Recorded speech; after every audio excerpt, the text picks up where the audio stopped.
बिस्मिल्लाहिर्रहमानिर्रहीम। अस्सलाम वालेकुम नादरीन, आप यूट्यूब चैनल देख रहे हैं। मैं इमरान ख़ान हूँ। सबसे पहले तो जो वाक़या पेश आया उस पर वज़ीर-ए-आज़म पाकिस्तान ने दोबारा नोटिस लिया है। मैंने भी पिछले वीलॉग में बड़े सख्त अल्फाज इस्तेमाल किए थे और ये वाक़या ऐसा ही है। इसके ऊपर आपका दिल दुखता है जब लोग कानून को अपने हाथ में लेते हैं, जब हुजूम के हाथों कत्ल होते हैं तो फिर इस तरह की सूरत हाल पैदा होती है। इमरान खान साहब ने कहा था जब तक जिंदा हूँ ऐसा वाक़या नहीं होने दूंगा, लेकिन अब उन्होंने कहा कि हुजूम के हाथों तशद्दुद से कत्ल के वाक़यात को नहायत सख्ती से कुचलेंगे। इमरान खान साहब ने कहा किसी फ़र्द को गिरोह की जानिब से कानून हाथ में लेने की कोशिश कतन गवारा नहीं की जाएगी।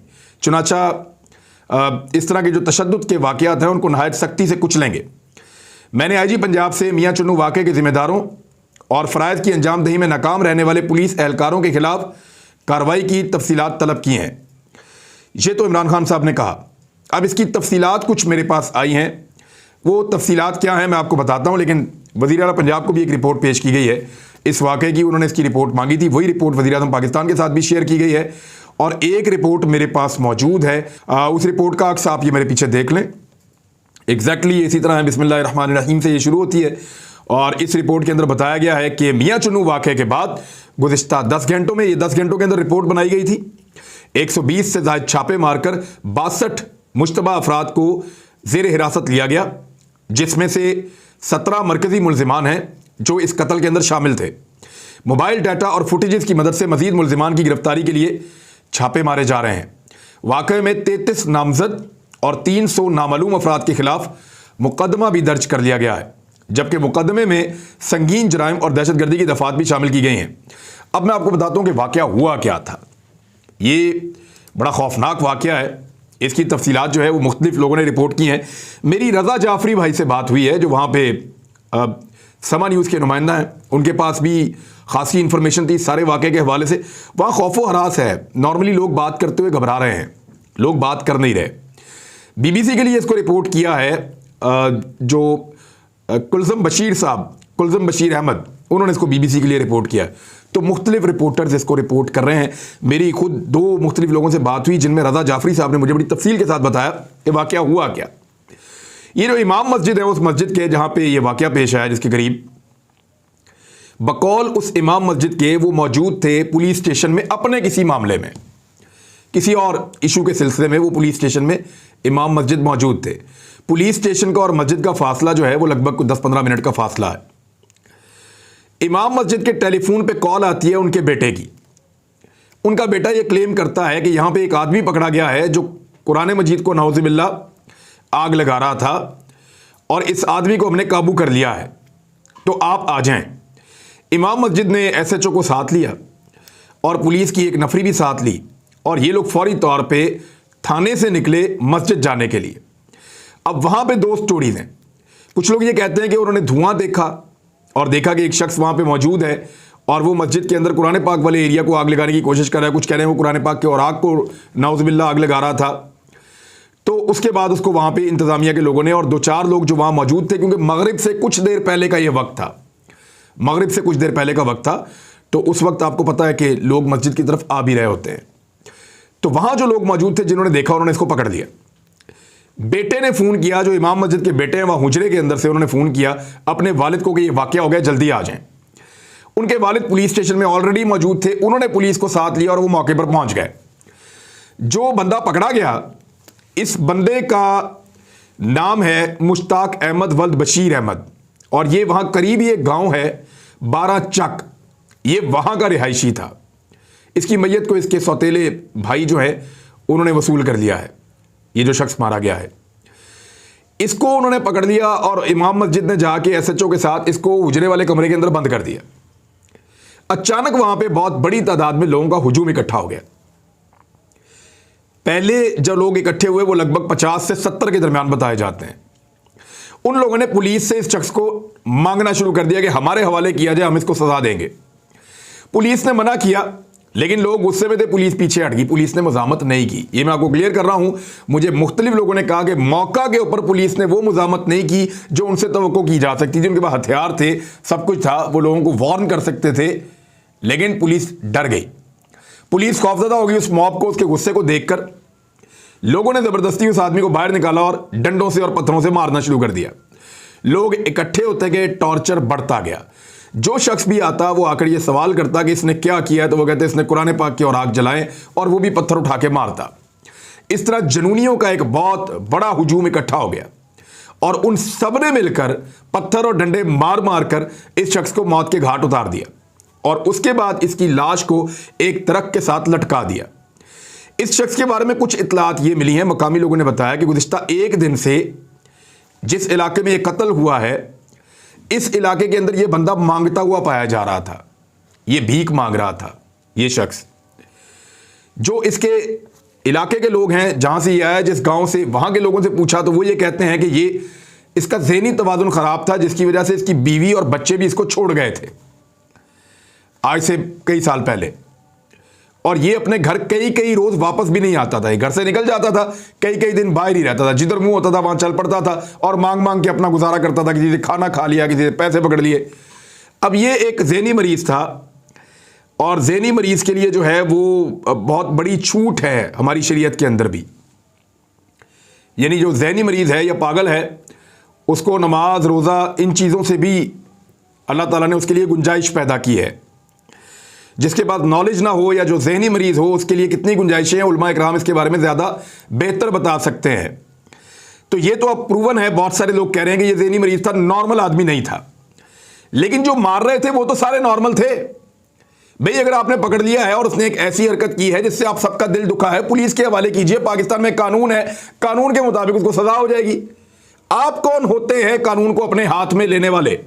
अब ये तस्वीरें मैं आपको दिखा रहा हूं, ये बंदे जो हैं ये सारे के सारे पकड़े गए हैं, ढेर लगा हुआ है, ये सारे बंदे गिरफ्तार हो गए हैं और वज़ीर आज़म कह रहे हैं कि इंसाफ करेंगे। मैंने पहले भी कहा था कि दो ही तरीके हैं मॉब साइकी को रोकने के लिए। इस किस्म की लिंचिंग को रोकने के दो तरीके हैं, एक तरीका शॉर्ट टर्म और एक लॉन्ग टर्म। शॉर्ट टर्म तरीका क्या है कि जो शख्स भी इस तरीके से कत्लेआम के अंदर शामिल हो जाए उसको निशाने इबरत बनाएं और फौरन इंसाफ करें।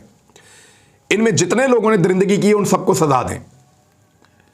और दूसरा तरीका क्या है कि लोगों को एजुकेट करें, लेकिन एजुकेट करते करते बहुत टाइम लग जाएगा। तो सख्त सजा दें, कानून का खौफ पैदा करें और लोगों को कानून के ऊपर एतबार भी दें ना।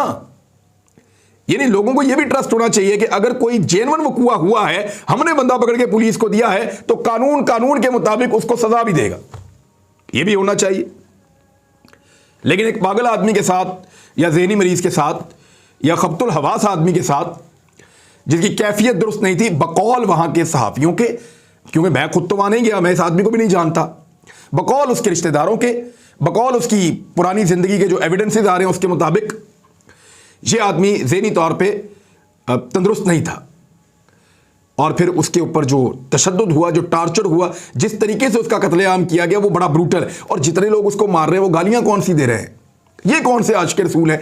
इतनी इतनी गंदी गालियां, ऐसे अल्फाज आप फुटेज अपने घर वालों के सामने सुन नहीं सकते। इतनी इतनी गंदी गालियां दे रहे हैं, गंदी गलीज गालियां, माँ बहन की, पता नहीं किस किस तरह के वो लफ्ज इस्तेमाल कर रहे हैं। भाई इश्क के नाम के ऊपर तुम इस तरह के अल्फाज इस्तेमाल करते हो, तुफ है और हद है वैसे, और अफसोसनाक है। इसके ऊपर रियासत को पूरी ताकत के साथ आकर फैसला करना चाहिए। अब आ जाए कुछ पॉलिटिकल खबरें उनकी तरफ। एक तो जो मीडिया है उनका, इंडिया का, उन्होंने भी यही खबर जो फ्राइडे टाइम में छापी है नजम सेठी ने, उसको उठाया और ये कहा कि वज़ीर आज़म इमरान खान और उनकी खातून अव्वल के खिलाफ जो प्रोपेगेंडा वो उन्होंने भी चला दिया। शदीद इख्तलाफात हैं, बुशरा बीबी लाहौर आ गई हैं और इमरान खान से अलहदगी की खबर किसी भी वक्त ऑफिशियली आ सकती है। अब इंडियन मीडिया भी इसी खबर को उठा के प्रोपेगेट कर रहा है, प्रोपेगेंडा कर रहा है। MSN पे और दीगर जगहों के ऊपर ये खबरें छपी हैं इंडिया में। अब खातून अव्वल के हवाले से जिन दोस्त के पास ये क्लेम किया जा रहा है कि लाहौर में वो अपनी एक दोस्त के पास ठहरी हुई हैं, उनका नाम है फराह खान। ये खातून अव्वल की पुरानी दोस्त हैं, उनकी इमरान खान साहब से शादी से भी पुरानी दोस्त हैं और बहुत करीबी दोस्तों में से एक हैं। फराह खान के हवाले से कुछ पॉलिटिकल न्यूज़ भी आती रही है माजी में कि इनके शौहर का बड़ा पॉलिटिकल इन्फ्लुएंस भी पंजाब में रहा है फराह खान का। लेकिन फराह खान ने यह कहा है कि खातून अव्वल बनी गाला इस्लामाबाद में रिहाइश पजीर हैं और उन्होंने तमाम अफवाहों की तरदीद कर दी है। और झूठ पर मबनी व्हाट्सएप मैसेजेस के जरिए वजीर आजम और खातून अव्वल के खिलाफ प्रोपेगेंडा किया जा रहा है। खातून अव्वल मेरे घर कतन के आम पजीर नहीं है और बनी गला इस्लामाबाद में मौजूद हैं। सियासत में इतना नीचे नहीं गिरना चाहिए कि लोगों की ज़ाती ज़िंदगियों पर झूठ बोले जाए। ये फराह खान का ट्वीट है। यहाँ से जो तरदीद है अब आप अंदाज़ा कर लेंगे कि किस लेवल तक पहुँच गई है। बहरहाल इंडिया तो वही करेगा जिससे पाकिस्तान को, पाकिस्तान की रियासत को, वज़ीर आज़म को नुकसान होगा, लेकिन ये मौका भी हमारे अपने लोगों ने दिया है। शहबाज शरीफ साहब मिले हैं जी चौधरी बरादरान को और वहां से दो मुख्तलिफ खबरें आ रही हैं। जो एलामिया टाइप का जारी किया गया है, जो खुद मीडिया को बताया गया, उसमें यह है कि 3 अदवार हुए मीटिंग के। पहले वो अकेले अकेले मिलते रहे और चौधरी शुजात साहब, परवेज़ इलाही साहब, शहबाज शरीफ साहब, ये लोग मिलते रहे और बाद में फिर इन्होंने, शहबाज शरीफ साहब ने अपनी पार्टी के जो कुछ लोग हैं उनको, यानी साद रफ़ीक को, अयाज सादिक को, राना तनवीर को, इनको भी साथ शामिल कर लिया और इस तरह फिर ये एक ग्रैंड मीटिंग भी हुई है। 1 घंटा 20 मिनट ये लोग मौजूद रहे और मुस्लिम लीग काफ को ये कहा गया कि इस हुकूमत से अपने आप को अलग करें, ये वो इस किस्म की चीज़ें दी गई कि आप तहरीक अदम-ए-एतमाद में साथ दें, हुकूमत का साथ देना बंद करें। तो इस पर चौधरी बरादरान ने यह कहा जी हम सोचेंगे और फैसला करेंगे, आपको बाद में बताएंगे।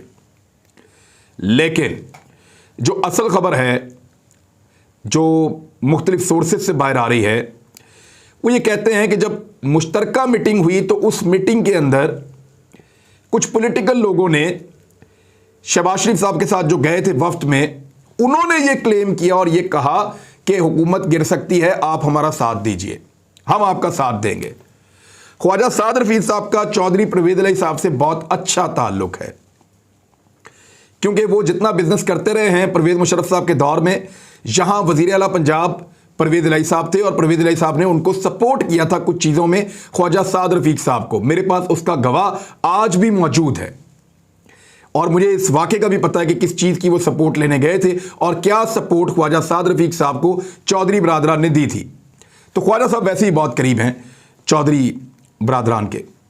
तो वहाँ पे पहले वाली मीटिंग के अंदर चौधरी बरादरान ने साफ बताया है कि इस तरह की कोई चीज़ नहीं हो सकती और इस तरह की कोई डिमांड की भी नहीं गई पहले वाली मीटिंग के अंदर।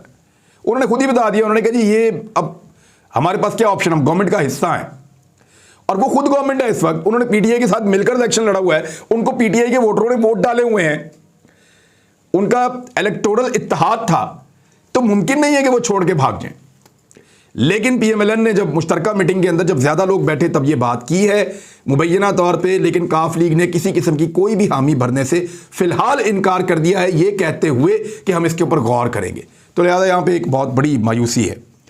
फजलुर रहमान साहब का स्टेटमेंट जो है वो इसके ऊपर, मायूसी के ऊपर एक और मायूसी है। उन्होंने ये कहा कि जब तक नंबर पूरे नहीं हो जाते तब तक अपोजिशन सब्र करे।